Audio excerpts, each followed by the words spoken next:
जिसने billions of dollars लगा के तुम्हारे लिए इंडस्ट्री बनाई है, तुम लोग जॉब कर रहे हो, उसका तुम जिक्र ही नहीं कर रहे कि एसेट को, इक्विपमेंट को बचाना। टोटल फंडामेंटल प्रिंसिपल्स यही हैं इसके।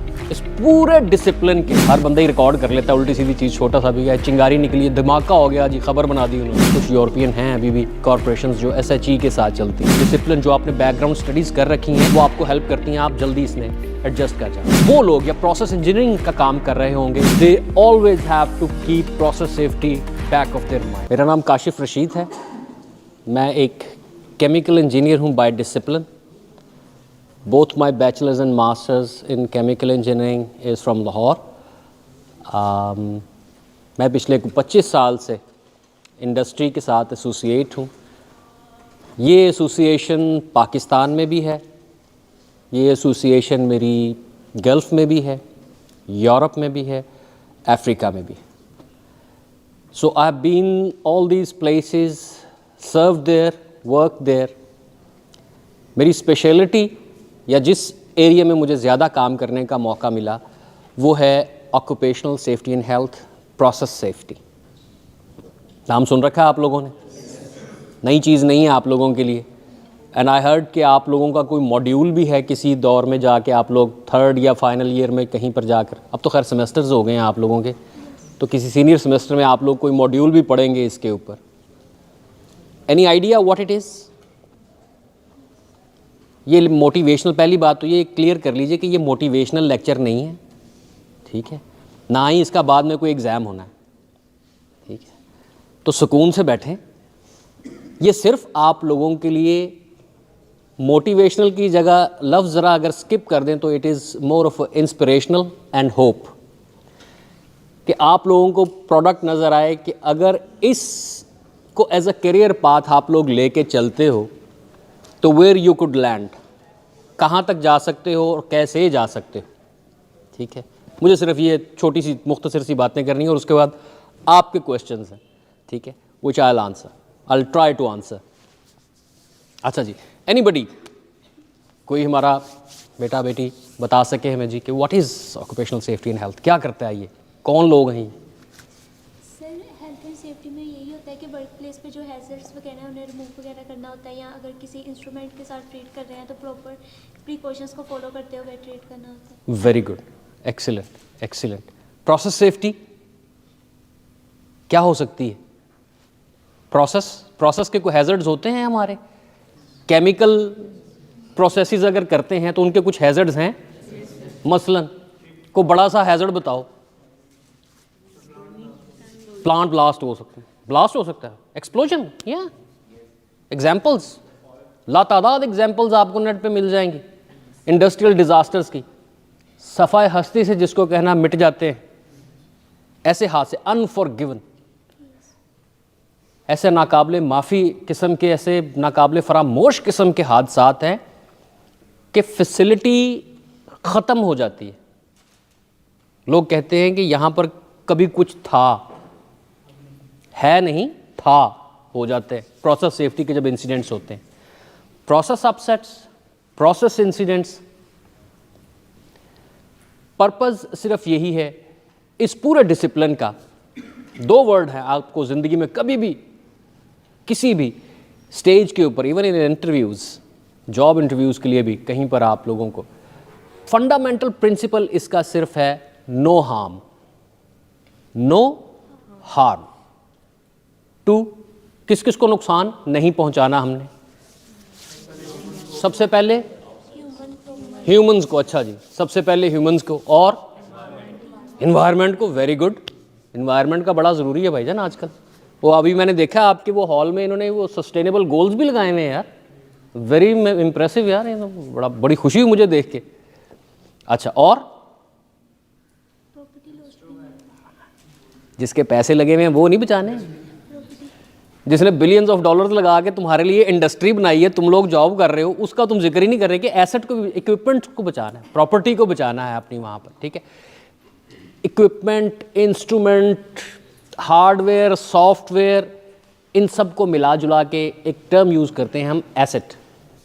ये हमारा एसेट है, इसको हार्म नहीं होना चाहिए, इन्वायरमेंट को हार्म नहीं होना चाहिए, और सबसे बढ़कर बंदों को हार्म नहीं पहुँचना। टोटल फंडामेंटल प्रिंसिपल्स यही हैं इसके, इस पूरे डिसिप्लिन के, occupational health and safety, process safety का फंडामेंटल डिसिप्लिन, फंडामेंटल प्रिंसिपल यही है, it's no harm to asset, environment and people. ठीक है, एक और चीज़ ऐड कर लेते हैं हम, वो आप लोगों की जनरेशन को ज़्यादा जल्दी समझ आती है, उसे कहते हैं रेपुटेशन। अब सोशल मीडिया का वैसे ही ज़माना है, तो वो हर बंदा ही रिकॉर्ड कर लेता है उल्टी सीधी चीज़, छोटा सा भी है, चिंगारी निकली है, धमाका हो गया जी, खबर बना दी उन्होंने कि जनाब बहुत बड़ा हादसा हो गया। बाद में पता चला कुछ भी नहीं हुआ, तार में से स्पार्क हुआ था, बाद में लगा दी थी हमने, ठीक कर दी थी, लेकिन खबर बन गई बस। वो टिकटॉक चल पड़े जनाब के धमाके हो गए हैं जी, धमाके हो गए हैं, इतने बंदे। एनीवेज, इस डिसिप्लिन को कंबाइन करके कुछ अरसे से, सिंस 90s, इसको कंबाइन करना शुरू किया इन्होंने 3 वर्ड्स के साथ, occupational health, safety and environment. अब इसके मुख्तलिफ कॉम्बिनेशंस इन्होंने बनाने शुरू कर दिए। HSE भी कहते हैं, यूरोपियंस, ब्रिट्स ख़ास तौर पर ब्रिटिशर्स जो हैं वो HSE की तरफ जाते हैं, अमेरिकन्स जो हैं वो EHS कहते हैं जी, वो एनवायरनमेंट हेल्थ एंड सेफ्टी कहते हैं। And there are few organisations in the world जो इसको शी के नाम से भी याद करते हैं, सेफ्टी हेल्थ एंड एनवायरनमेंट है वो कहते हैं जी। ठीक है जी, ICI was one of them जो SHE के साथ चला करते थे। कुछ यूरोपियन हैं अभी भी कॉरपोरेशंस जो SHE के साथ चलती हैं जी। सो फंडामेंटली 3 एरियाज़ हैं, occupational health, safety and environment. Doesn't matter आप किस तरफ इसको कैसे अरेंज कर लेते हैं, मकसद चेंज नहीं होता, मकसद वही रहता है, नो हार्म। ठीक है जी। लाइंस क्या क्या हैं इसमें, पॉसिबली कहाँ कहाँ काम कर सकते हैं आप। अगर थोड़ी सी अगर आप इजाज़त दें तो मैं जिक्र करूं कि I started as a trainee engineer from Dow Hercules Chemicals, which used to produce Babur urea, ammonia urea plant, जो अब फातमा फर्ट शायद बन चुका है, has been renamed. Then I joined GE as EHS manager. Then small stint in Pakistan Petroleum Limited at SUI, जहाँ से सुई गैस आती है. Then amazingly, I worked for a multinational pharmaceutical company as EHS manager of Pakistan. Then again with a fertilizer plant, a petrochemical complex in Pakistan जो उस वक्त लग रहा था, वो हम लोगों ने कंस्ट्रक्शन, इरेक्शन, कमीशनिंग और प्रोडक्शन की स्टेज तक लेके आए उसको. And then I left for a consultancy sector. I was based in GCC. I looked after Middle East and Africa. और घूमते घुमाते right now I am running a consulting firm यहाँ पर पाकिस्तान में जो प्रोसेस सेफ्टी के ऊपर काम करती है, और उसके साथ साथ मैं कंसल्टेशन प्रोवाइड कर रहा हूँ वर्ल्ड बैंक को भी for their projects in Pakistan. अब आप ये स्पैन देखिए, ये बैंडविड्थ देखिएगा ज़रा कि ये क्या क्या आ रहा है इसमें. पेट्रोकेमिकल्स भी हैं, इसमें ऑयल एंड गैस भी है, इसमें कंसल्टिंग भी है, इसमें फार्मास्यूटिकल भी है, इसमें बचा क्या है, टेक्सटाइल, सीमेंट, बेवरेजेस, FMCG. इन सारी कंपनीज को, इन सारे सेक्टर्स को EHS प्रोफेशनल चाहिए. इन सारे सेक्टर्स को EHS प्रोफेशनल चाहिए. उतनी तादाद में नहीं जितने ऑपरेशंस इंजीनियर या प्रोसेस इंजीनियर चाहिए होते हैं, लेकिन चाहिए सबको हैं. So there is always a position available for EHS professionals in the industry. Sector कोई भी हो, इनकी पोजीशन हमेशा अवेलेबल होती है. ठीक है. And if you are a good professional you will be in demand. तो सेक्टर एक तो कंसीडर कर लीजिए कि your discipline gives you an edge. Being a chemical engineer और अ प्रोसेस इंजीनियर, आप लोगों की अंडरस्टैंडिंग इन तमाम एरियाज़ में क्योंकि केमिस्ट्री इन्वॉल्व है, आप लोगों की अंडरस्टैंडिंग कदरे बेहतर होती है बाकियों से। लेकिन electrical, electronics, civil, mechanical engineers, material engineers, they are equally good, they can also come up. वो ट्रेनिंग के साथ, प्रोफेशनल क्वालिफिकेशंस के साथ they can also chip in, वो भी आ सकते हैं इसमें और हैं, काम कर रहे हैं इसमें।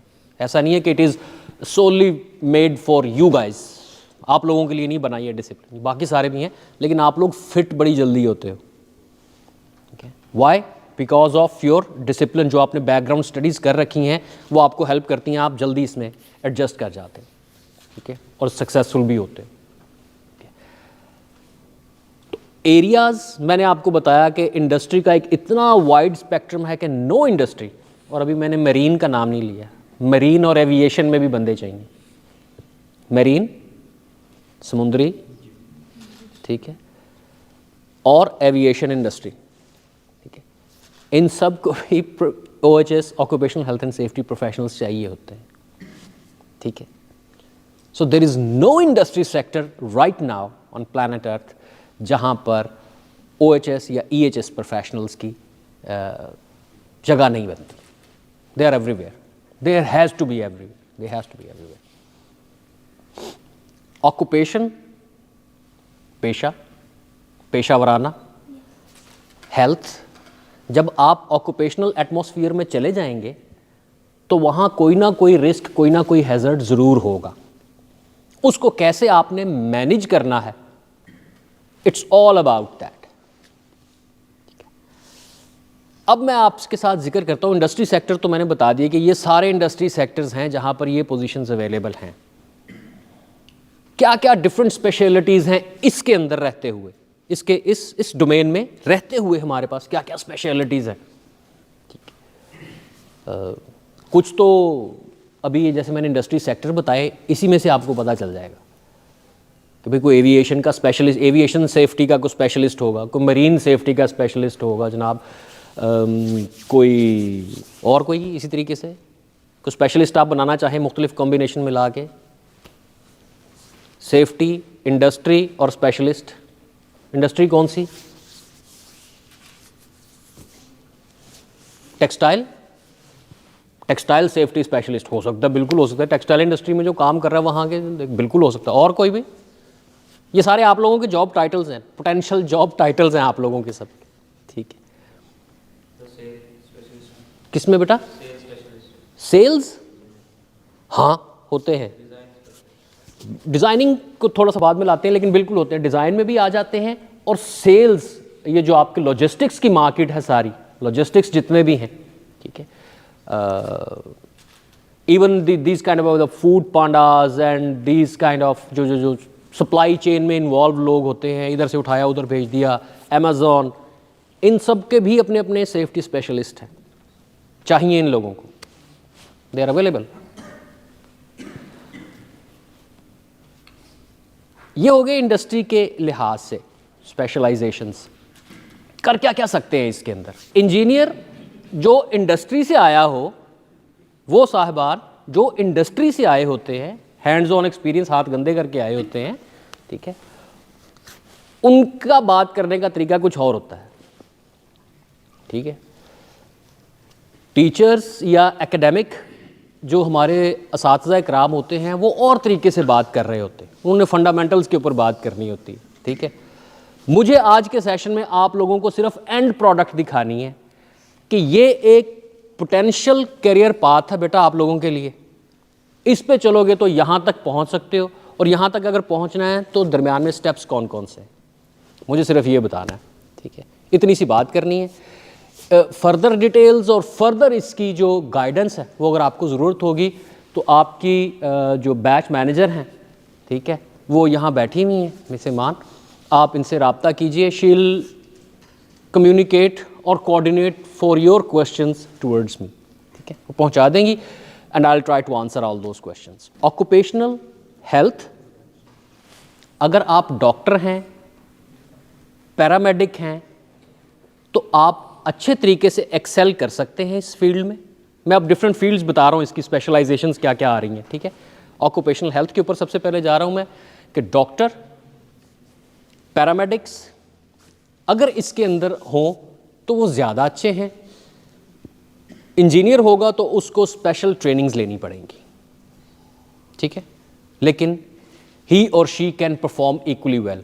ये कोई इतनी बड़ी साइंस नहीं है, आपने ऑपरेशंस नहीं करने, आपने ऑक्यूपेशनल हेल्थ का एक प्रोग्राम साइट के ऊपर मैनेज करना है, ठीक है। You are a manager as a leader, आपको वो मैनेज करना होता है।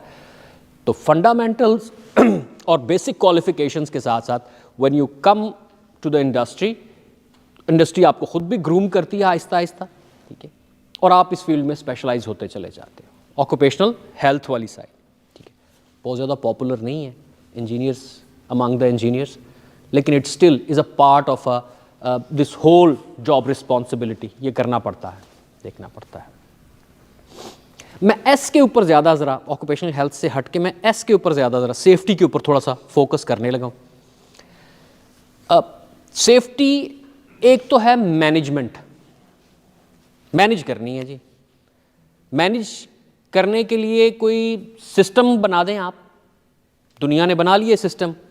सिस्टम क्या कहता है कि जिसमें आपने डिफाइन किया हो, you have defined the roles and responsibilities and accountabilities, कि यार ये रोल्स हैं। बाहर जो बोर्ड लगे हुए हैं या स्पीड ब्रेकर लगे हुए हैं, ये सिविल इंजीनियर वाले लोगों ने मेंटेन करने, सिविल इंजीनियरिंग के लोगों ने, हमारे साथियों ने मेंटेन करने हैं जी, ठीक है जी। वो हर महीने जाके उसको चेक करेंगे और एक कागज़ पे लिख दिया करेंगे कि जी ये ठीक था, इतने स्पीड ब्रेकर ख़राब थे, इतने ठीक थे, ये ले, वो रिपोर्ट लाया करेंगे, आपको जमा कराया करेंगे।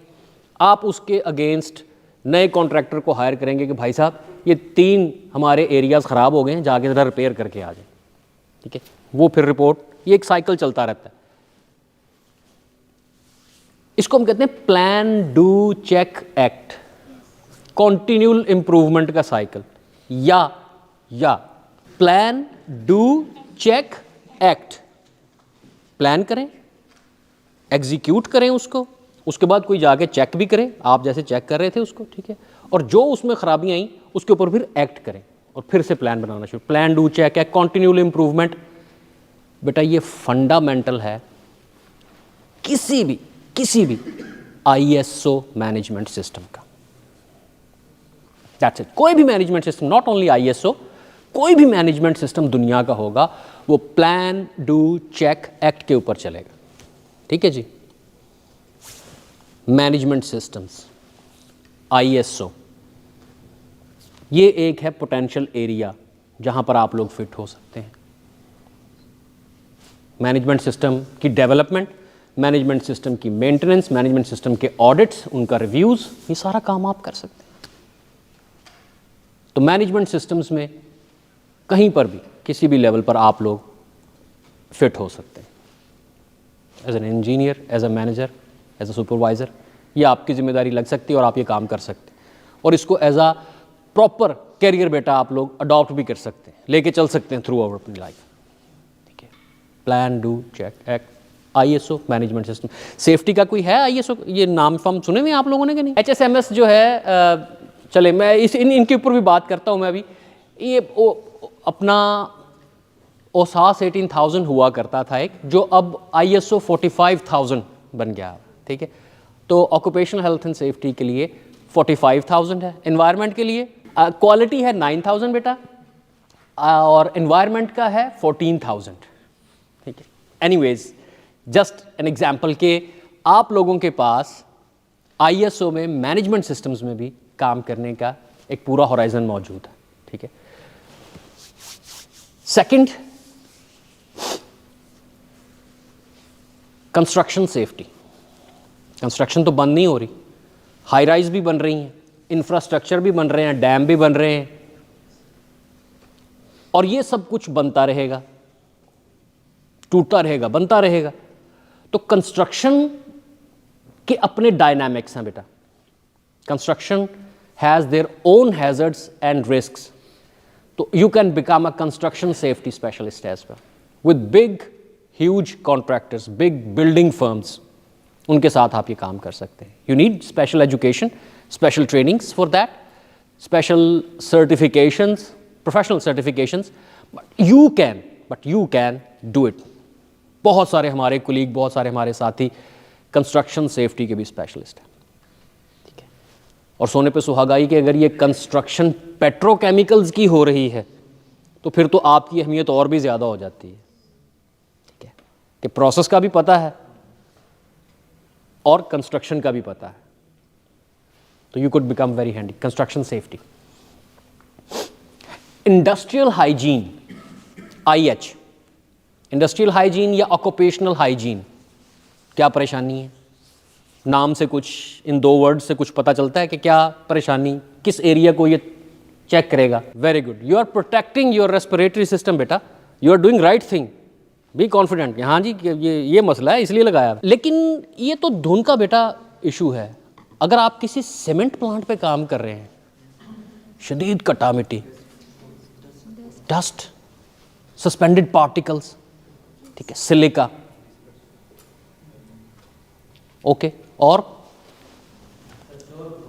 शोर, very good, very good, very good. Occupational noise जो है बच्चे, ये भी एक बहुत बड़ा हैजर्ड है, हेल्थ रिस्क है, बिल्कुल ठीक है बात। और पेट्रोकेमिकल्स की तरफ आओ, वेरी गुड, वेरी गुड बेटा। कौन कौन से? एक्सीलेंट। केमिकल्स के यार, केमिकल्स से एक्सपोजर, केमिकल्स से एक्सपोजर बचे आप लोगों को, ammonia, chlorine, acids, fumes, mist, इन सारी चीज़ों से आपका वास्ता पड़ना है। अगर आप प्लांट्स पर जाते हैं, प्रैक्टिकल वर्ल्ड में, इंडस्ट्रियल वर्ल्ड में आप लोग जाते हैं, तो you are bound to see all those things. इनको कैसे कंट्रोल करना, ये हैज़र्ड है। हम ये तो नहीं कर सके, नहीं सर हम आज से अमोनिया नहीं बनाएंगे, कोई अच्छी खुशबू वाली चीज़ बनानी है तो बनाए, वरना मैं जा रहा हूँ। ऐसा तो नहीं हो सकता ना, वो तो नहीं बंद करेंगे plant. So you are there to manage those things, those risks, those hazards. क्या करना है उसके लिए, क्या प्रोटेक्शंस लेनी है ताकि कम से कम नुकसान हो, कम से कम एक्सपोजर हो। ये एक स्पेशलाइज्ड फील्ड है, ये एक स्पेशलाइज्ड फील्ड है। अगर आप को इत्तफाक हो किसी फार्मास्यूटिकल इंडस्ट्री का, एंड यू आर वंडरिंग कि what EHS manager was doing there, all lot of hazards जितने अभी तक जिक्र किए वो सब वहाँ मौजूद होते हैं, लेकिन वहाँ पर इंडस्ट्रियल हाइजीन का सबसे बड़ा इशू है।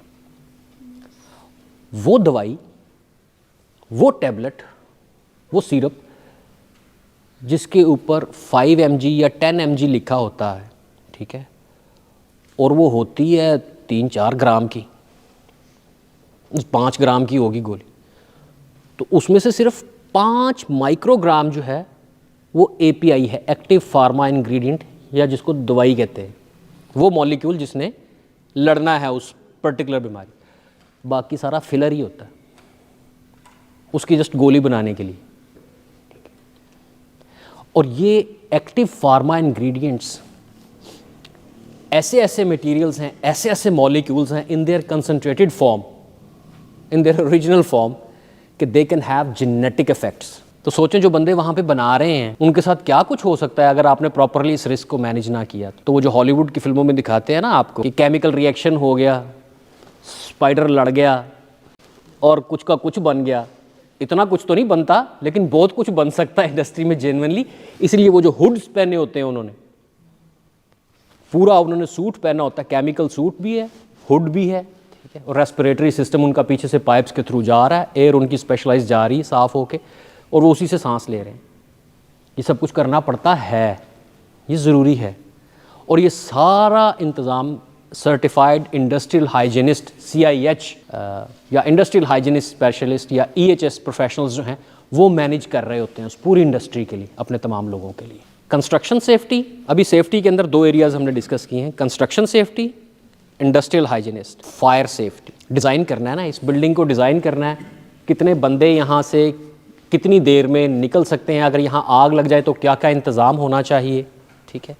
ये सारा कुछ मैनेज कर रहे हैं अभी आप, डिज़ाइन नहीं कर रहे। डिज़ाइन भी करने वाले और होते हैं और वो भी सेफ्टी इंजीनियर्स ही हैं, वो फायर सेफ्टी इंजीनियर, ठीक है जी, जिन्होंने डिज़ाइन करना है ये सारा कि कहाँ पर आपका पानी का सोर्स होगा, कौन सा फायर पंप चलेगा और कितने प्रेशर के साथ वो पानी यहाँ तक पहुँचेगा और आप क्या बुझा भी पाओगे कि नहीं, क्या वो सफिशेंट होगा कि नहीं होगा, वो कैलकुलेशंस और हैं। वो फायर सेफ्टी इंजीनियर्स हैं, वो भी आप ही की तरह के लोग, वो एक सेपरेट एरिया है। वो इंजीनियरिंग वाली साइड मैं अभी बताता हूँ आपको। तो ये मैनेजमेंट वाली साइड है कि फायर सेफ्टी को भी आपने मैनेज करना है।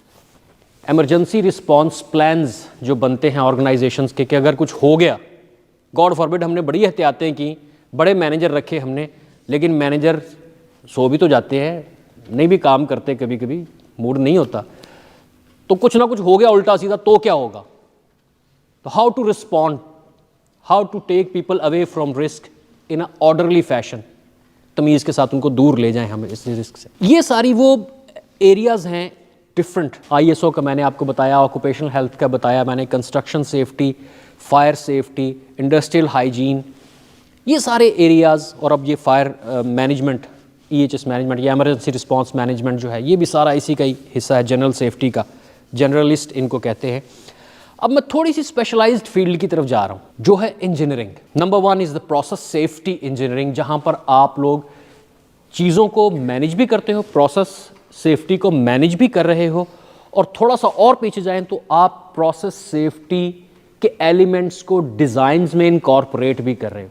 तुम में से वो लोग इंशाल्लाह जो फ्यूचर में डिज़ाइनिंग की तरफ चले जाएंगे, ठीक है, वो लोग या प्रोसेस इंजीनियरिंग का काम कर रहे होंगे, they always have to keep process safety back of their mind. Instrumental part play करेगी प्रोसेस सेफ्टी आप लोगों की डिज़ाइन इंजीनियरिंग में, क्योंकि हर वेसल, हर प्रोसेस, हर रिएक्शन के लिए आप लोगों को सेफ्टी मार्जिन्स और उससे एसोसिएटेड क्या क्या परेशानियां या हैज़र्ड हो सकते हैं, उसकी सेफ्टी भी आप लोगों ने जहन में रखनी है और चीज़ों को डिज़ाइन करना है। तो डिज़ाइन में भी, और एक जो हमारी पेट्रोकेमिकल इंडस्ट्री या ऑयल एंड गैस में ख़ास तौर पर प्रोसेस सेफ्टी मैनेजमेंट इटसेल्फ एक पूरा मैनेजमेंट सिस्टम है कि आप लोगों ने अपने प्रोसेसेस को सेफ कैसे रखना है, अपने प्लांट को ठीक हालत में, वर्किंग कंडीशन में, एक साउंड वर्किंग कंडीशन में कैसे रखना है और क्या क्या चेक करते रहना है। ये प्रोसेस सेफ्टी मैनेजमेंट है। अनदर फील्ड फायर इंजीनियरिंग, जैसे मैंने कहा कि design of fire fighting systems, detection systems, आपने स्मोक डिटेक्टर्स वगैरह लगे देखे होंगे जो यहाँ नहीं लगे हुए। Smoke detectors, fire detectors, early detection system, laser detectors, लातादाद तरह के डिटेक्टर्स हैं, कहाँ पे कौन सा लगेगा, क्या स्टैंडर्ड अप्लाई होगा, और हमें पानी कितना चाहिए होगा, वो पानी पहुँचेगा कैसे, पंप कितनी देर तक चलेगा, अगर वो पंप बंद हो गया तो उसके पीछे बैकअप में क्या है, और कितनी देर में 11 22 वाला कोई ना कोई पहुंच जाएगा हमारे पास। ये सारे फैक्टर्स, ये सारी चीज़ें कैलकुलेट करने के बाद आपने सिस्टम डिज़ाइन करना होता है किसी भी इंडस्ट्री का, ठीक है जी। फिर एक होता है इंस्ट्रूमेंटेशन, इलेक्ट्रॉनिक्स, हमारे जो इलेक्ट्रॉनिक और इलेक्ट्रिकल वाले जो हमारे साथी हैं, इंजीनियर फेलोज़ जो हैं, वो सेफ्टी इंस्ट्रूमेंटेड सिस्टम्स डिज़ाइन करते हैं।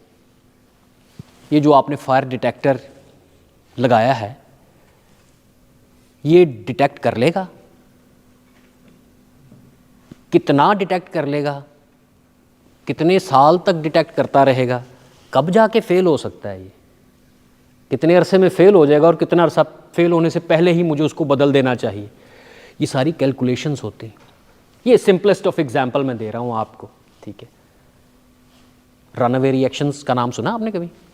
रन अवे रिएक्शंस, रिएक्शन होना शुरू हो, जैसे फिशन होता है ना, फिशन रिएक्शन, न्यूक्लियर रिएक्टर में उसको कंट्रोल कर लेते हैं कि रन अवे ना हो जाए, एक्सपोनेंशियली चलना ना शुरू हो जाए एकदम से। इसी तरह केमिकल रिएक्शन जो होते हैं उनको रन अवे कहते हैं, कि जो अगर कंट्रोल्ड कंडीशन में इतने टेम्परेचर पे रख के आपने दो एलिमेंट्स को, दो सब्सटेंसेस को मिलाते चले जाना है तो प्रोडक्ट बनती चली जाएगी। अगर ये टेम्परेचर या प्रेशर ऊपर नीचे हुआ तो ये धड़ाधड़ बनना शुरू हो जाएगा और धमाकों के साथ बनना शुरू हो जाएगा। ऐसे रिएक्शंस को रन अवे रिएक्शंस कहते हैं। अगर कोई ऐसे रिएक्शंस होने या उनको बचाना है तो उनके लिए हमें सिस्टम के अंदर क्या क्या प्रोविजंस रखनी पड़ेंगी। ये सारा काम जब हम आप लोगों ने देखना होता है, टेम्परेचर को भी और प्रोसेस पैरामीटर्स को भी, तो इंतहाई सोफिस्टिकेटेड इंस्ट्रूमेंटेड सिस्टम आपको चाहिए होते हैं जो मिली सेकेंड्स के अंदर, माइक्रो सेकेंड्स के अंदर आपको इंफॉर्मेशन बैक पास ऑन कर रहे हो और आप डिसीजन कर रहे हो। आपका जो कंट्रोलर है वो खुद ही डिसीजन ऑटोमेटिकली ये डिसीजन कर रहा हो। लेकिन ये सिस्टम डिज़ाइन करने के लिए आप लोगों को सेफ्टी एस्पेक्ट्स का, इनकी प्रोबेबिलिटीज़, प्रोबेबिलिटी ऑफ फेलियर और डिमांड, ये सारी चीज़ें जो हैं, ये सारा कुछ हमारे वो जो इलेक्ट्रॉनिक्स और इलेक्ट्रिकल वाले जो साथी हज़रात हैं, आप लोगों की गाइडेंस में आप लोग प्रोसेस पैरामीटर्स उनको बता रहे होते हैं और वो इन चीज़ों को डिज़ाइन कर रहे होते हैं या असेस कर रहे होते हैं। तो ये एक सेपरेट फील्ड है। हम जो काम करते हैं, हमसे मुराद मैं जो काम करता हूँ वो है प्रोसेस सेफ्टी मैनेजमेंट सिस्टम्स को डिज़ाइन करना, इम्प्लीमेंट करना और उनकी इफेक्टिवनेस को चेक करना। और इसमें एक बड़ा मेजर पार्ट होता है प्रोसेस हैज़र्ड एनालिसिस, कि ये जो प्रोसेस आपका चल रहा है इसमें हैज़र्ड कोई है कि नहीं है, और अगर है तो वो कितना का बुरा है। कॉन्सिक्वेंसेस, वेरी गुड बेटा, राइट टर्म आपने यूज़ की। ये कॉन्सिक्वेंसेस क्या होंगे और कितने होंगे, इन सब को प्रोसेस हैज़र्ड एनालिसिस स्टडीज़ होती हैं जो कि इंजीनियरिंग स्टडीज़, क्वांटिटेटिव और qualitative both type of studies होती हैं। ये भी इंजीनियरिंग वाली साइड पर चली जाती है। QRA वगैरह जो है, क्वांटिटेटिव रिस्क एनालिसिस वगैरह जो है, स्पेशलाइज्ड फील्ड्स हैं ये, इसके भी स्पेशलाइज्ड लोग हैं। और आखिरी एरिया जो बच्चे मैं आप लोगों से बात करना चाह रहा हूँ वो E का है, एनवायरनमेंट का। ठीक है, एनवायरनमेंट में आप लोग एनवायरमेंटलिस्ट अगर बनते हैं, स्पेशलाइज करते हैं, उसकी तो अपनी इतनी फील्ड्स बन चुकी हैं। अब वाटर में आप कर सकते हैं, आप सॉइल में कर सकते हैं, एयर में कर सकते हैं, आप बायोडाइवर्सिटी में कर सकते हैं। इन्वायरमेंटल इम्पैक्ट स्टडीज़ जो हैं, जो गवर्नमेंट को देनी होती हैं करके कि जी मैं ये प्लांट लगाने लगा हूँ, इससे इन्वायरमेंट को ये पोटेंशली नुकसान हो सकता है, लेकिन मैं ये इस तरीके से इसको बचा लूँगा, तो आप अप्रूवल दे दीजिए। वो अप्रूवल दे देते हैं कि आप लगा लें इंडस्ट्री जी।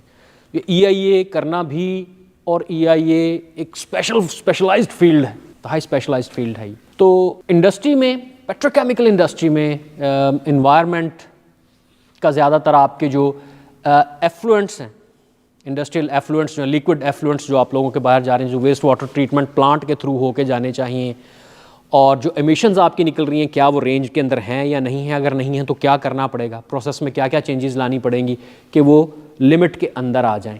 ठीक है, धुआं या कार्बन या पर्टिकुलेट मैटर या नाइट्रोजन ऑक्साइड्स या सल्फर ऑक्साइड्स ख़ास हद तक आप छोड़ सकते हैं हवा में, और उसको कैसे कंट्रोल करना है, ये सारा कुछ भी प्रोसेस और एनवायरनमेंट वाले मिलकर कर रहे होते हैं। ये सारे वो काम हैं, ये सारे वो पोटेंशियल एरियाज़ हैं which are open for you, तुम लोगों के लिए अवेलेबल है। आप लोग फोकस अगर कर रहे हो कि फर्टिलाइज़र प्लांट, कोई FMCG या refinery, don't confine yourself to these couple of 3-4 areas बेटा, the world is open for you. करना क्या है तुम लोगों ने, ठीक है? इसके लिए प्रोफेशनली आप लोगों को सर्टिफिकेशंस कुछ लेनी है, कुछ ट्रेनिंग करनी है, कुछ हैंड्स ऑन एक्सपीरियंस है, ठीक है, जो वक्त के साथ साथ आप कर सकते हो। आप में से जो इंटरेस्टेड होंगे, those who are interested to take EHS as a career option, they are more than welcome to join me. हम उनको ट्रेन भी कर सकते हैं, अपने साथ काम भी करवा सकते हैं, ठीक है। तो ये सारे एरियाज आप लोगों के लिए ओपन है। Please don't confine yourself to few known industries, ठीक है, उन तक अपने आप को महदूद ना करो।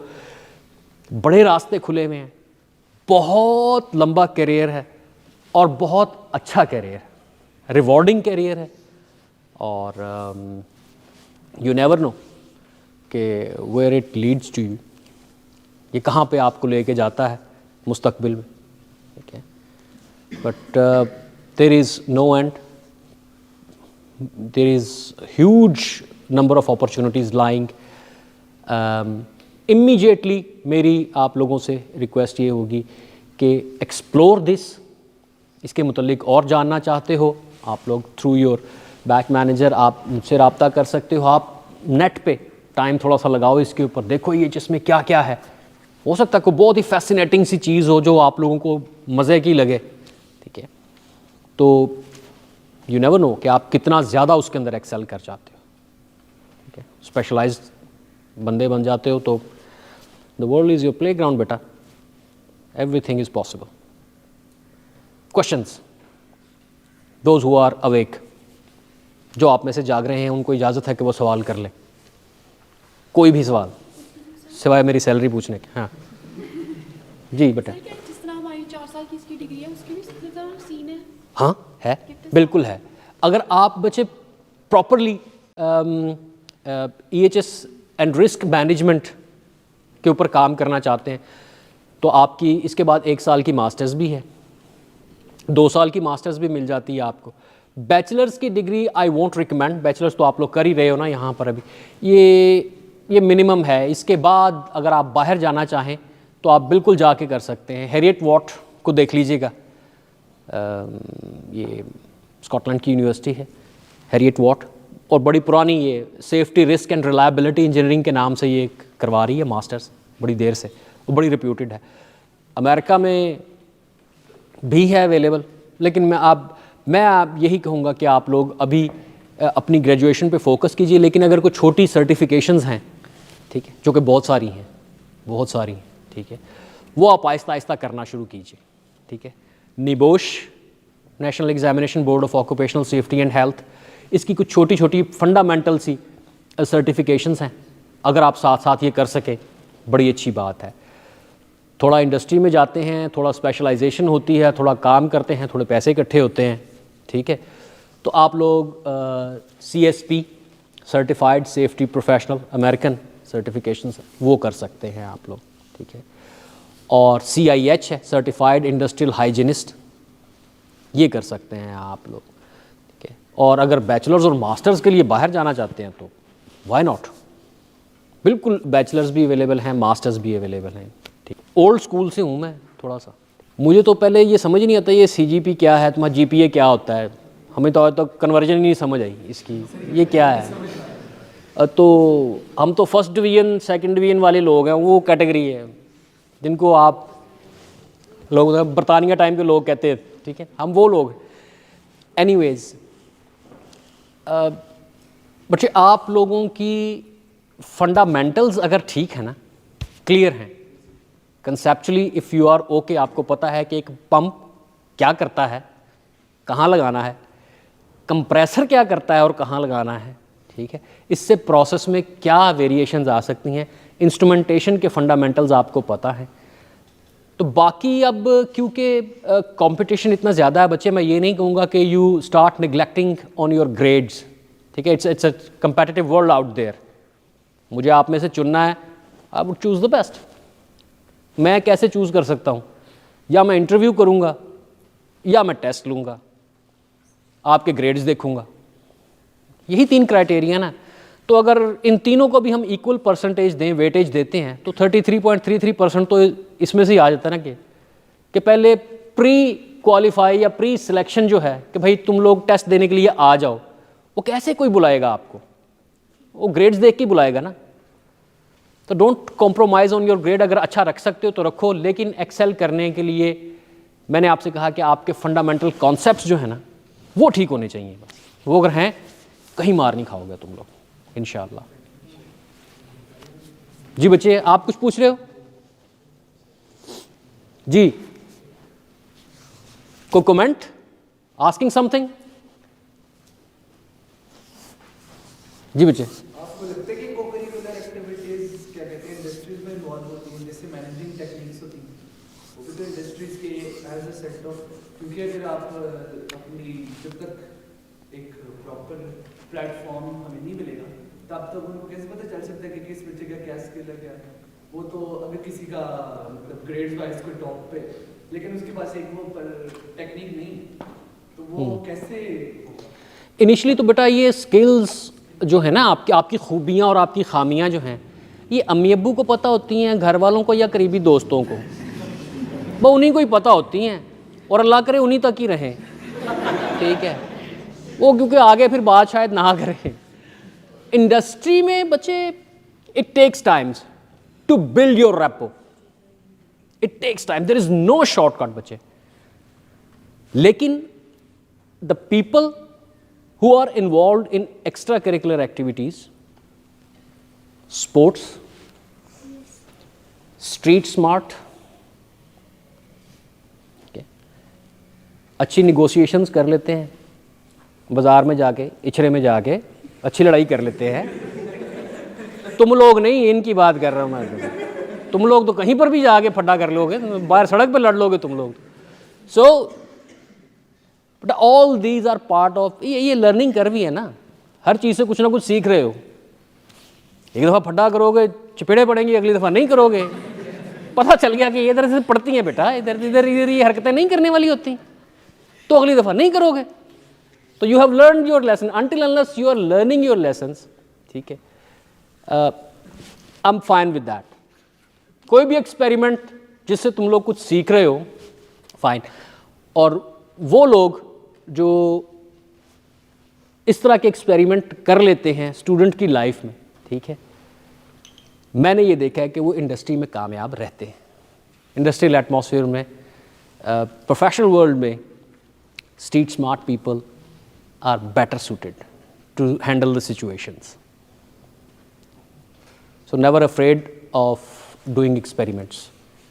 लाजमी नहीं कि उनका रिजल्ट चपेड़ों की शक्ल में ही निकले, मतलब बाकी अच्छे वाले एक्सपेरिमेंट भी हो सकते हैं, लेकिन डू इट बेटा। अच्छा जी। सर आफ्टर ग्रेजुएशन ये कैसे मैं पे कर सकते हैं प्रोफेशन? मुझे समझ नहीं आई बच्चे आपकी बात की, मुझे तो पहले टोपी की समझ नहीं आई, टोपी क्यों ली हुई है तुमने?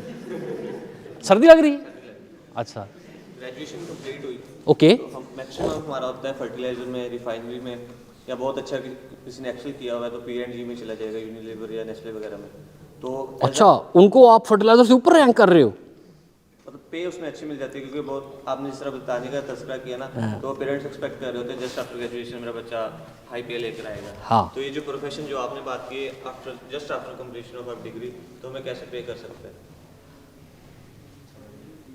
देखिए, इमीडिएटली मैं एज अ प्रोफेशनल एडवाइस आपको ज़रूर दूंगा कि इमीडिएटली आप लोगों को जो भी इनिशियल ब्रेक मिलती है ना, जैसे मैंने कहा कि हर सेक्टर को ये बंदा चाहिए, हर सेक्टर को, डजेंट मैटर आप FMCG में जाते हो, बेवरेजेस में जाते हो, ऑयल एंड गैस में, या पेट्रोकेमिकल्स में, या फर्टिलाइजर में, कहीं पर भी जाते हो, उन सबको ये बंदा चाहिए।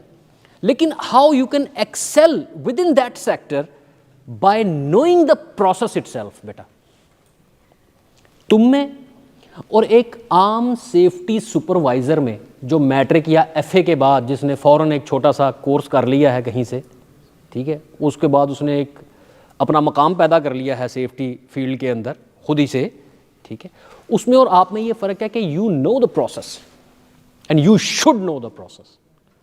तुम्हें प्रोसेस ही नहीं पता, how can you manage the associated hazards and risks? तो जो भी इंडस्ट्री में जहां पर भी ब्रेक मिले, ठीक है, वहां चले जाओ। ये प्रोफेशन आपको इमीडिएटली कुछ नहीं देगा। अगर आप ड्यूरिंग ग्रेजुएशन तैयारी नहीं कर रहे और इमीडिएटली आपको कोई प्रॉपर इस फील्ड में जॉब नहीं मिल जाती, ठीक है, कोई organisation like mine, training engineers हम लोग ले लेते हैं कि जी सेफ्टी के साथ साथ हम उनको ग्रूम भी कर रहे हैं और साथ साथ काम भी दे रहे हैं और साथ साथ पैसे भी दे रहे हैं। तो ऐसा कोई काम अगर मिल जाए, ऐसी किसी ऑर्गेनाइजेशन में चले जाओ तो मिल सकते हैं इमीडिएटली, बट रियलिस्टिकली सब इतने लकी नहीं होते, ठीक है। सो बी रेडी फॉर दैट। थोड़ा स्लो है लेकिन मज़े का है और पे करता है, दबा के पे करता है बाद। Any questions? No, we are done almost. जी अच्छा, याद आ गया। हाँ सर, ऑयल एंड गैस जो इंडस्ट्री है ना, उसमें हेल्थ एंड सेफ्टी के को निगलेक्ट होने से जो बड़े कुछ 2-3 इंसिडेंट हुए, बहुत बड़े मिसाल हैं। बच्चे, पाइपर अल्फा का नाम सुना होगा आपने? पाइपर अल्फा, अगर नहीं तो मेरे ख्याल मूवी भी बनी हुई है, या नेशनल ज्योग्राफिक का यूट्यूब पे जाके देखना, seconds to disaster, seconds to disaster, ठीक है। बड़े बड़े जो इंडस्ट्रियल हादसात हुए हैं ना, ऑयल एंड गैस में या पेट्रोकेमिकल्स में जो हुए हैं, वो कैसे हुए, वो एनिमेटेड उन्होंने वो सारा सीक्वेंस बना के दिखाया हुआ उसके अंदर। Piper Alpha was in 1988, North Sea, जो स्कॉटलैंड से थोड़ा सा आगे है, 150 किलोमीटर आगे, ये ऑयल एंड गैस का ऑफशोर प्लेटफॉर्म था। इसमें कंडेंसेट जिसको कहते हैं, गैस, जब नेचुरल गैस जब आ रही होती है आपके पास, तो LPG जिसको कह देते हैं यार, प्रोपेन से लेके पेंटेन तक वाली जो फ्रैक्शंस है ना, ये लिक्विड फॉर्म में आ जाती हैं साथ साथ गैस के। उसको हम एलपीजी या कंडेंसेट कहते हैं। इसकी लीकेज हुई वहाँ पर और उसके बाद स्पार्क। अब सितम ज़रीफ़ी ये देखिए कि वो जो मरीन वाली साइड है, मरीन वाली साइड जो है, ऑफशोर वाली साइड जो है हमारी, समुंदर के अंदर जो काम कर रहे हैं, उनका सेफ्टी कल्चर या सेफ्टी स्टैंडर्ड्स का स्ट्रिक्ट होना इसलिए भी ज़रूरी है कि वहाँ 11 22 नहीं पहुँच सकती। 150 किलोमीटर अंदर समुंदर के अंदर है वो प्लेटफॉर्म, जो कुछ है वहीं पर है, वहीं उन्होंने ही करना है, खुद ही करना है अभी वहाँ पर। तो कंडेंसेट वहाँ पर लीक हुआ, फायर हुई, 168 फैटेलिटीज़ वहाँ पर, 168 फैटेलिटीज़ 1 घंटे के अंदर अंदर हो गए जी। पूरा का पूरा प्लेटफॉर्म तबाह हो गया। Bhopal, thousands and thousands of injuries and casualties, methyl isocyanate जिसको पानी के साथ नहीं मिलना चाहिए, रनवे रिएक्शन कि शुरू हो गया तो बस फिर कंट्रोल नहीं है भाई, मिल गया और शुरू हो गया रिएक्शन। गैस एटमॉस्फेयर में, सारे के सारे एरिया में लोकल पॉपुलेशन को उसने सफ़र किया जनाब, और hundreds and hundreds of deaths. Chernobyl, Ukraine, पुराने यूएसएसआर में एक न्यूक्लियर प्लांट था। इसकी भी खैर एक पूरी एक हिस्ट्री है। बहरहाल वहाँ से ये न्यूक्लियर मटेरियल जो है ये रिलीज़ होता है और विद द विंड डायरेक्शन ये फैलता चला जाता है रेडिएशंस, और वो एरिया और वहाँ पे पैदा होने वाले बच्चे जेनेटिकली अभी तक उससे सफ़र कर रहे हैं। Anything else? प्रोसेस सेफ्टी से रिलेटेड बिल्कुल बेटा इंसिडेंट्स हो जाते हैं। फायर के बड़े बड़े इंसिडेंट्स हुए हैं यहाँ पर, ठीक है। रिलीजेस इन रूट जो है लॉजिस्टिक्स के पॉइंट ऑफ व्यू से आपको पता होगा, कुछ साल पहले ये सादिकाबाद रहीम यार खान वाली साइड पे कुछ टैंकर्स, ऑयल टैंकर उलट गए थे, ठीक है, और लोग बजाय उसके कि उसको एरिया को कॉर्डन ऑफ करें, दूर हो जाएं उससे, वो बर्तनों के साथ शॉपरों के अंदर वो पेट्रोल भर रहे थे। अब कोई बात नहीं है कि उनमें से किसी ने, वो जो पेट्रोल भरने के लिए आए हैं उनमें से किसी ने कहा होगा यार मेरी सिगरेट फड़ी है कि मिनट मैं ज़रा पेट्रोल भर ला, और इसी तरह की कोई हरकत हुई होगी, हाँ, इसी तरह की कोई उल्टी सीधी हरकत हुई होगी बेटा, एंड उस पूरे रेडियस में दे डोंट नो कि व्हाट इज गोना हैपन। और अल्लाह ताला माफ करे, जस्ट इमेजिन कि ये 250-300 स्क्वायर फीट का एरिया जो है, मीटर्स का, बल्कि वो तो मीटर्स में एरिया था, which has been flooded with the gasoline, petrol के साथ भरा हुआ है, और आप लोग वहां पे खेल कूद कर रहे हैं वहां पे, तो फ्यूल भरने की आपको वहां जान बचाने की फिक्र होनी चाहिए थी। और जिस तरीके से ये फ्लेम प्रोपेगेट करता है वो तो फिर लिविंग हेल है आप लोगों के लिए, वो तो जहन्नुम, एक पूरा का पूरा एरिया जहन्नुम बन गया, बचा ही कोई नहीं वहां पर। So this is lack of awareness. I don't know इसको क्या कहना चाहिए, जहालत कहना चाहिए, लैक ऑफ अवेयरनेस, जो मर्जी कह लें आप लोग, but it's a sad reality of this social setup.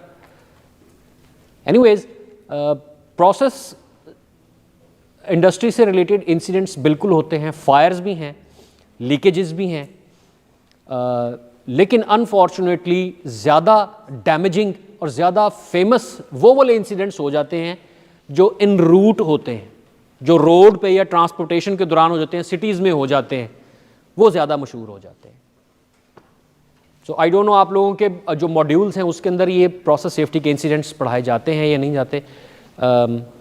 They should be a very good learning, because मैं जब ये मॉड्यूल टेकअप करता हूँ केमिकल प्लांट सेफ्टी का पंजाब यूनिवर्सिटी में, तो I normally teach them, give them assignments and we discuss it, all this process safety incidents, global बड़े बड़े जो प्रोसेस सेफ्टी इंसिडेंट्स हैं वो पढ़ाते हैं उनको। तो मैं थक गया हूँ, इनकी अटेंडेंस ले लो भाई ईमान, थैंक यू वेरी मच।